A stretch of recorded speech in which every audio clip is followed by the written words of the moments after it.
Hello everyone! Today we are going to talk about how to make a flag in Blender. So first off, what we're going to do is, what I'm going to do is I'm going to turn on my screencast keys so you can see everything I'm doing down here, whether it's middle click, left click, right click, and so on. So basically what we're going to do is we're going to delete the default cube because we don't need it. We press X and then delete. The lamp, we don't need it either. We just need our camera, so we're going to press Alt R and then Alt G to reset its rotation and location. Then we're going to press R, X, 90, so we get a 90-degree angle on our camera. Then we press G, Y, then we drag it a bit back, so it's looking at the center along the Y axis. So now what we're going to do is, I've actually shifted my 3D cursor, so I'm going to reset it by pressing Shift and S, then cursor to world origin. And now what we're going to do is we're going to import our flag. And what part of the flag is there to make except the flag of the world? So we're going to press Shift A, then we have images as planes. But you can only do that if you have the add-on enabled under preferences. Then this tab is going to open. Then we go to import images as planes. That right here, check it, and then you're good to go. So we press Shift A and images as planes. We're going to our desktop or wherever you've saved your image. It works with any file. I'm going to take this image, the International Flag of the Earth. I don't think it's official though, but does it matter? No, I don't think. So what we're going to do is we're going to make some cuts inside here. So right now, if we were to simulate it, the plane doesn't have enough geometry. It will just go left and right, up and down. Nothing would happen really. So what we are going to do is we are going to take the measurements of our flag. My flag is, for instance, 1200 by 800 pixels. So we're going to make 12 cuts along here. It doesn't have to follow exactly. If yours has like 2400 pixels, then I wouldn't make like 24 cuts. It's important to keep those actually as squares, so they're not elongated, like for instance like this. We don't want to have like areas where it's like a rectangle. We all want it to be a 1x1 area, so this is just as long as this, and that we can get by taking the scale. You can do like you can do your maths as if your image is, for instance, 1200 by 2400, then it's obvious that you need to have twice the amount of cuts at the longer scale than the lower scale. So just find that for yourself. That I can't do for you. So now what you're going to do is we're going to go to vertex selection mode. That's right here. We're going to select our vertices. Not all of them, but just these two, these outer ones. Then we're going to the context object data tab, and then we're going to click here where it says vertex loop on the plus icon, then assign. So basically what we did is, if we click deselect and select, we assigned those two vertices to a vertex group. And what that allows us to do is later on we're going to pin our flag to these 2 points. You could select the whole line here if you want it to be stiffened out, but I want mine to hang like on 2 points. So that's what I'm gonna do. Also, here is our flag. If you go into shaded view, then we can see it. It's rather pretty. I like it. So now what we're going to do is we're going to go to Shift A. We're going to grab ourselves a force field and wind. We're going to rotate it along the y-axis 90 degrees so it faces this way. The location of it is absolutely not important. You can put it wherever you want, only the rotation matters. But I'm going to put it here so it's a bit more organized in my scene. So now what we're going to do is we're going to press on our flag, we're going to select it. Then what we're going to do is go into the physics tab right here and enable cloth. Now that we did that, we can play around with those three values. I'm going to put bending to 0.1. That's like the resistance to bending, the resistance to compression, and this is actually could be mistaken for the same thing, but it isn't. This controls, like we're going to see, I'm going to put this to 0.1, and then you're going to see what happens. But also what I want to do is, since we subdivided it, basically we cut it up into these into this grid, I want to have a more dense mesh. So I'm going to go to Subdivision Surface and put it above the cloth simulations, because this basically simulates, this comes first, then this simulates, and that's what we want. We're going to set it to 1 at the viewport, because otherwise we're going to have problems because of too much geometry. As you can see, without it, it has 170 faces, 17, sorry, and with it, it has 468 surfaces, or faces. We're going to set it to simple, so we keep our nice sharp corners. We're going to round them later. So now what we're going to do is get back into the physics tab. This should all be fine, I guess. Then we're going to, cache. I'm going to set this to 150 frames. You can make an animation out of it, whatever you want, but I'm going to just make this 150 frames. So I change the timeline to end at 150 down here, and the simulation to end at 150, so we get that. Next, what we're going to do is go down to shape, pin group, and there we have our group. This is the vertex group we created. If we select this and rename it to pin, you would see in the physics tab it's renamed to pin. So that's that. We can select dynamic mesh if you want it. I like to keep it on, but it doesn't really, to the untrained eye, it doesn't really matter if you have it on or off. So next what we're going to do is, under collision, we're going to enable self collision. It already has object collisions, so basically if you have a mesh somewhere, it would interact with it, but it doesn't interact with itself. So if this goes along here, then it would totally clip through this lower part. So we're going to turn that on. It's going to take a bit more of our processing power, but that should not matter that much. It's just a bit more of waiting time when we bake the simulation. So now what we can do is actually press bake, or bake all dynamics better. Now we see this bake the animation, and basically if we hit play, we see it just crumbles to the ground, but it pins along those two vertices. But we don't want it to just fall like that. We want it to actually get affected by the wind, and there is no issue with the wind. The only problem is that the strength is set to 1.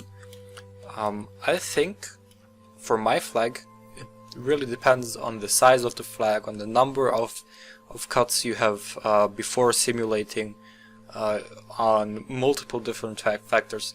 Play around with this value until you are satisfied with it. Basically what I'm going to do is I've set this to 3000, yours could be at whatever, like 2000 could be too much, you could have like 1000 and it would be okay, you could have 4000, it would still not be enough. So play around with it until you get something you like.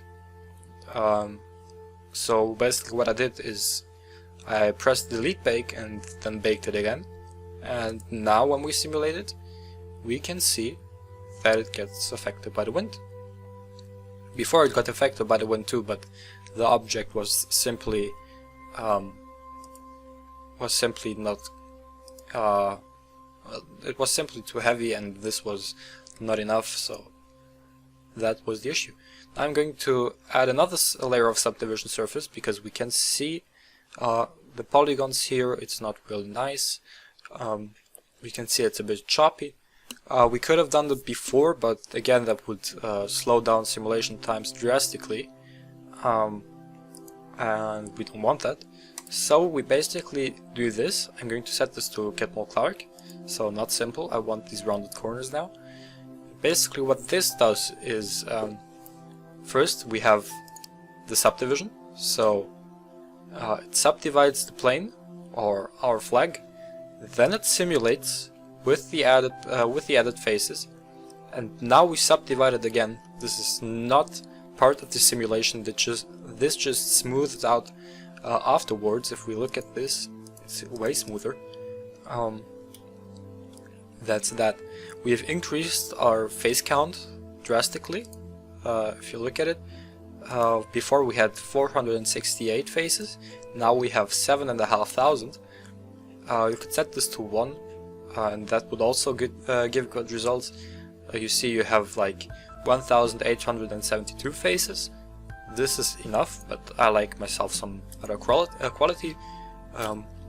But if you have a little bit slower computer or anything along these lines, you can always have less polygons, so it runs faster. So now we're going to shade this thing. Therefore we go into the shading tab, and we don't need most of this. We need the material output. We need this texture. That's our texture from the desktop or whatever. But this all, we don't need it. So we're just going to press C for a circle selection, hover over all of this, pressing the left mouse button, then pressing X to delete it. Now we can take the color input, put it into the surface, and now we don't get any shading. That's because we need something in between here. We're going to press Shift A, search, and principled BSDF. Now that goes in there.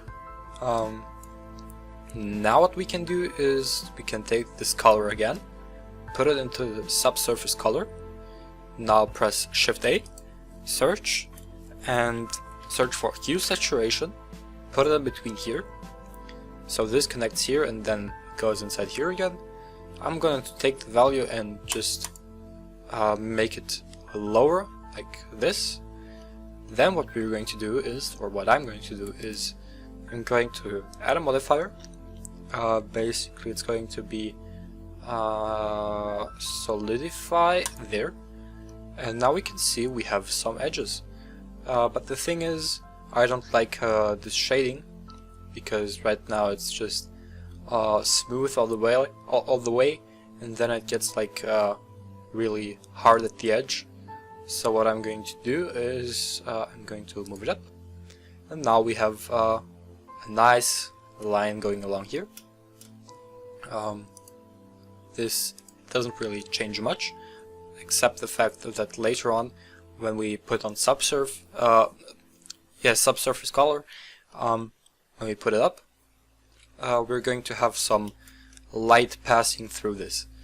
So what I like to do next is just lower the alpha, not much. I'm going to set it to 0.95, so we have a little bit of transparency. Now what we're going to do is I'm going to take a texture I downloaded from Google. The link to the texture will be in the description. It's totally free. And every texture that doesn't contribute to the color of a mesh should be set to non-color data, because it will affect the color in some way, so we will always set it to non-color data. Now we take this, put it into the normal, and it looks weird. What we're going to do now is press Shift A and look for bump. Here we have it. Put this color output into the height, and there we have it. Now I'm just going to collapse this by taking this handle here, dragging it right here so the arrow appears, and then dragging it back, and then letting go of the mouse. So we have a little bit more. I'm going to do the same with this. By the way, I don't know if I said it, you can just drag and drop from your desktop right into Blender, so that's how you import textures. You could also just add an image texture, image texture, and then open a new one from wherever. So yeah. Next up, we're going to enable an add-on which is called Node Wrangler. So we go to Preferences again and select Node Wrangler, check the box, and then we're good to go again. If we have done it, then we're going to press Ctrl and T. This gives us a texture coordinate node and a mapping node. Basically what it does is now we can change the scale of this texture to like 2. So we have some smaller details. I like it actually a bit higher, so we have some really small details. And I'm going to lower the strengths to like 0.6, so it's not that much in your face. Maybe 0.4, yeah, that looks even better. Let me experiment a bit. 0.2 is too little. 0.35, yeah, that's good. So now that we've done that, the only thing left to do is go to the roughness. I'm going to put it up a bit so it doesn't really reflect any light. You could also have a super reflective like plastic looking flag. You would just decrease the roughness to like this and look like plastic, but I'm going to set it to 0.8, put the bump back again so it looks like cloth, and we're good to go. So subsurface I'm going to put to 0.15. Now it's black, but that doesn't matter. If we go here to subsurface scattering, separate albedo, and then enable screen space reflections, we can see it again in the viewport. So there is nothing bad there. Now what we have to do is, if we go to cycles, and that is important, go to cycles. That is our preferred render engine of choice. I'm going to press Ctrl B, drag over all of this, and then go into rendered mode. We can see there is not much light coming from anywhere, and the background is rather dull. So what I'm going to do is put in an HDRI. You can get them from hdrihaven.com. I will put a link in the description to all of these textures, the bump map, the world flag, the site where you can download HDRIs, and then we go to the world tab. Next to the color input, we press the little button, the little circle, environment texture, and open. Now we go to the folder where we have downloaded the texture to, or the HDRIs, better said. I'm going to blur it because I don't want you to see some private work I've got in here. So it's just HDRIs, and I'm going to select Autumn Forest 02. I will put a link to this specific HDRI in the description. It looks like this. It's basically what an HDRI does. It gives you a nice background and lighting, and that's the important part.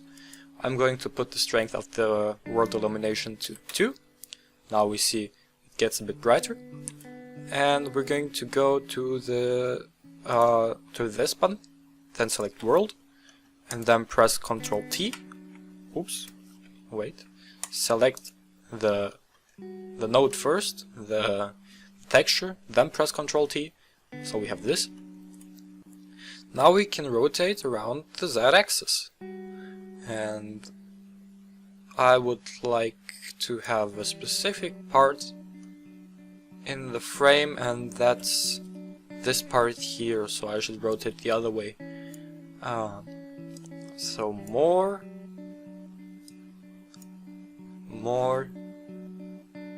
just like that. Yeah, that's it. And now I can take my camera, position it a bit better, like this perhaps, to look at it from a lower angle. I want to have this set to 0 and 0. Perfect. So now we have a flag, and it looks actually quite good. We can go back to object. Now what we're going to do is we're going to add a pole. So I'm just going to add the basic cylinder. Where is it? Here. I'm going to press number pad 7 to go into top view. S, Shift X. If you press Shift and then X, Y or Z, it scales along every axis but the axis you've selected. In this case it's Z, so I can shrink it this way, but it will stay the same height. But if I just press S, it's going to scale everything equally. I'm going to press 1 for front orthographic view. Just let me make this a bit smaller so I have a better view. I'm going to scale it again along Shift Z, and that should be fine. Bring it over here, S, Z, like that. You're not going to see the pole anyways, I just want to have something basic. Yeah, that should be it. I'm going to add a new material. Now we can see we have the principled BSDF. What I'm going to do is make sure it's in the frame, yeah, like that. I'm going to take the metallic, set it to 1. Now we can see it's made out of metal, but it's quite rough. It's quite rough. My God. We're going to take the roughness, set it to 0.25 or whatever low number to make it a bit more shiny. I'm liking myself this. And now what I'm going to do is I'm going to go to the layout tab again, disable this so I can view it better. I'm going to add in another cylinder, but it's going to be a really slim cylinder. Where is it? I can find there.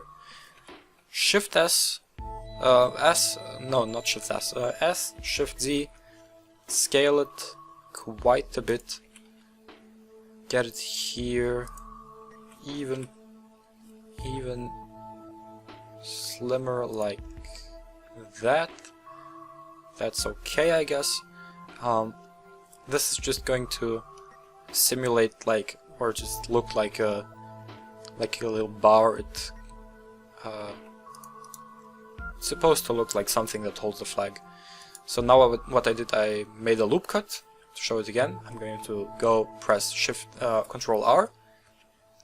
That adds a little line here. I'm going to press left click, then right click to snap it back to the center, then Control B to bevel it. That actually gives me one more segment. If I scroll up or down, it gives me more segments, but I just want those two. I'm going to scale them up until the first one meets down here, and now I want to select, I'm going to select these ones over here with Alt and click, press GG to slide it along its path and position it right over there. So what we're going to do now is we're going to get this face and put it over here. Doesn't have to be exact. You can make this as precise as you want, but again, I don't think it really matters. This is not supposed to be pretty now, it's just going to be functional. You can make it as pretty as you want. The basic thing is the flag. Now we're going to give this a new material. I'm going to make it look like copper, like this. Let me see. Yeah, metallic up. And roughness 2.35. Perfect.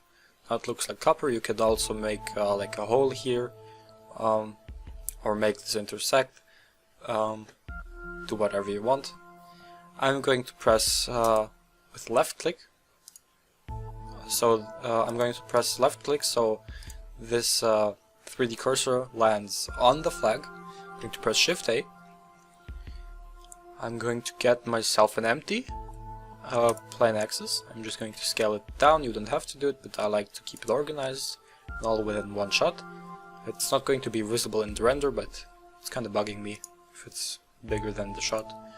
Then we're going to select our camera, go into the camera tab, enable depth of field. So what that does, you will see now, it gives like a blur effect. You know that effect when you take a camera really close to one object and then the background is out of focus? Yeah, that's that.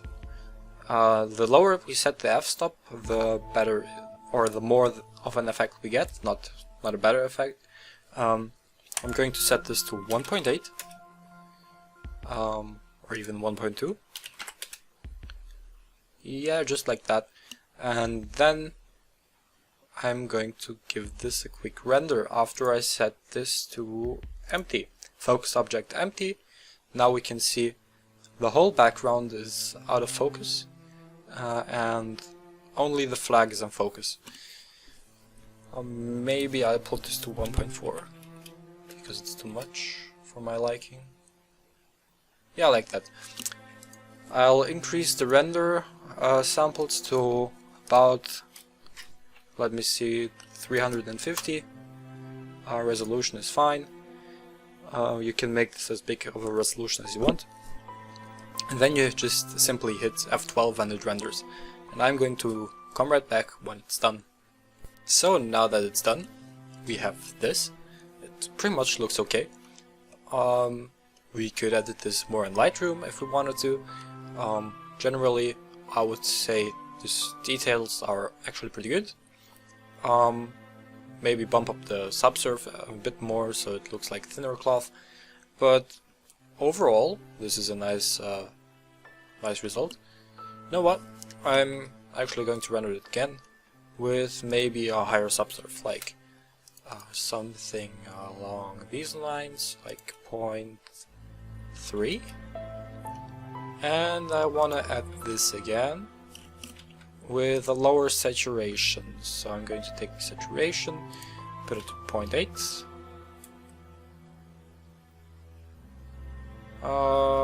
Yeah, looks okay. And then again here, saturation point.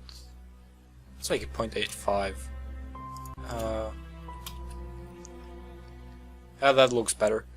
I'm going to go to the render tab and render it again. So see you again in 10